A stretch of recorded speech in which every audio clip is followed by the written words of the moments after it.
Welcome back to your aviation news recap. As always, any thoughts on the stories that will be covered in this video, you can drop them below in the comments.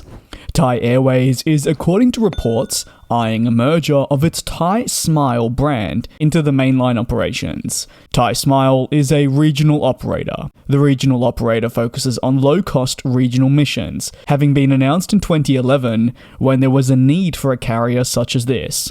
The pandemic, as we know, came down hard on the industry, but what it did do was force companies to make significant changes to their businesses to not only streamline but become more efficient and cut losses wherever possible. As such, Thai Airways has undergone a restructuring themselves that'll see the company look towards consolidation within its business. Thai Smile reportedly uses far too few aircraft to make its operations worthwhile at this stage. This can be especially noted with equipment utilization, which is at an all-time low. It operates exclusively with a fleet of A320s, these average an age of 9.3 years. As the operations have been deemed not beneficial, Thai Airways will look towards integrating the brand into its mainline brand. Next topic of the day, and that is Titan Airways, who have officially said goodbye to their long-standing Boeing 757 operations, announcing that they've retired the type. The company operated its last commercial 757 flight on the 4th of May to London Stansted, which acts as a hub for the company. The aircraft was registered as G-ZAPX and had throughout its life operated a host of missions worldwide, making it the 757 that truly could. Titan Airways became an operator of the 757 actually in the early 2000s and utilized its capabilities to transform themselves. The 757 therefore became an iconic aircraft for Titan Airways, meaning that they could fly it for over 2 decades, with its versatility shining through and being at the forefront of its long-term success. Following the retirement of the Boeing 757, Titan Airways says it'll now become an exclusive Airbus operator. This is also off the back of, in April, the retirement of their final Boeing 737 Classic.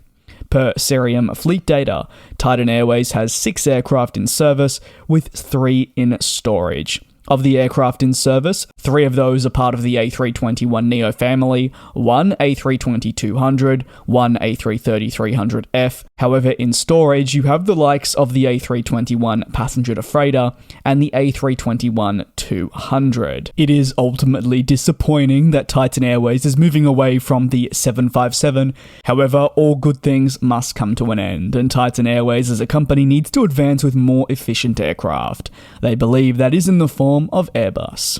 Over at WestJet, the company announced in the past week its intent to continue expansion out of Winnipeg in a bid to boost its Canadian offerings and allow customers more flexibility and options when they travel. From September 6th, the airline will operate a 5 times weekly year-round service to Atlanta, a new transborder connection to add to the long list of already existing services. The WestJet Executive Vice President and Chief Commercial Officer said it is great to be back in Winnipeg, announcing a new direct link between Winnipeg and Atlanta. Today's announcement is the result of continued successful collaboration, as the only airline providing direct connectivity between Winnipeg and Atlanta.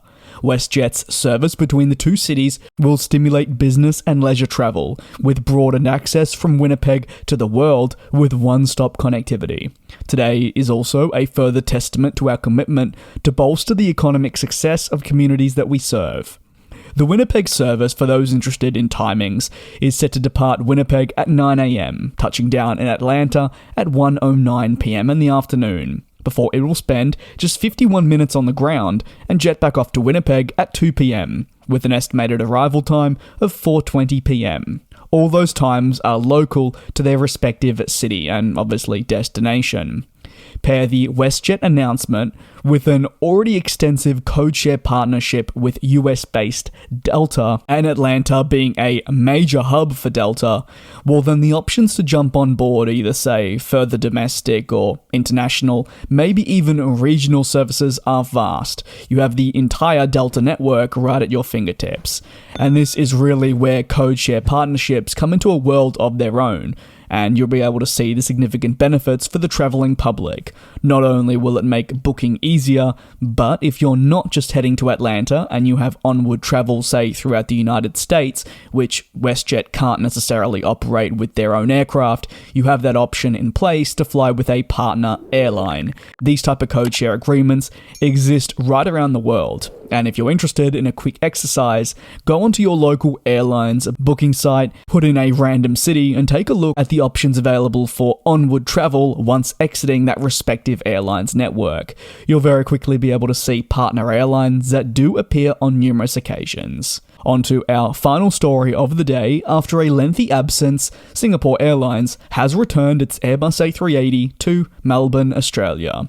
The return of the world's largest passenger plane is an important moment for Melbourne's continued recovery and highlights the importance of the Melbourne to Singapore connection. The Melbourne to Singapore route is actually one of Singapore Airlines' most essential pairings, with in April 2023 a total of 239 flights being made available. This represents a 29.9% jump over April 2022's performance, with multiple daily flights coming and going. Adding the A380 means that this will be the third aircraft type flown on the route by Singapore Airlines, with adjoining the A350 and 777 already featured. While a boost in capacity for Singapore Airlines, what they'll have to do is continue to compete with other airline groups on the route, such as the Qantas Group, with Qantas and Jetstar flights occurring frequently. Singapore Airlines' low-cost arm, Scoot, also connects Melbourne to Singapore with a cheaper price point, offering really a no-thrills kind of service for those looking for a bargain. Through to October this year, the A380 will replace an existing 777 service, boosting capacity and offering customers a chance to experience the highly sought-after A380 product on the Singapore flag carrier. As borders have relaxed, demand has only grown, and this is another confidence boost towards Melbourne's full recovery as airlines return, routes resume, and also new airlines explore the possibility of launching services. If you have any thoughts on any of the topics covered in today's video, whether that be the Singapore A380 returning, WestJet headed to Atlanta, the 757 retirement, or the Thai Airways merger, let me know down below in the comments. Thank you very much for your support. Take care and be safe, and I'll see you next time.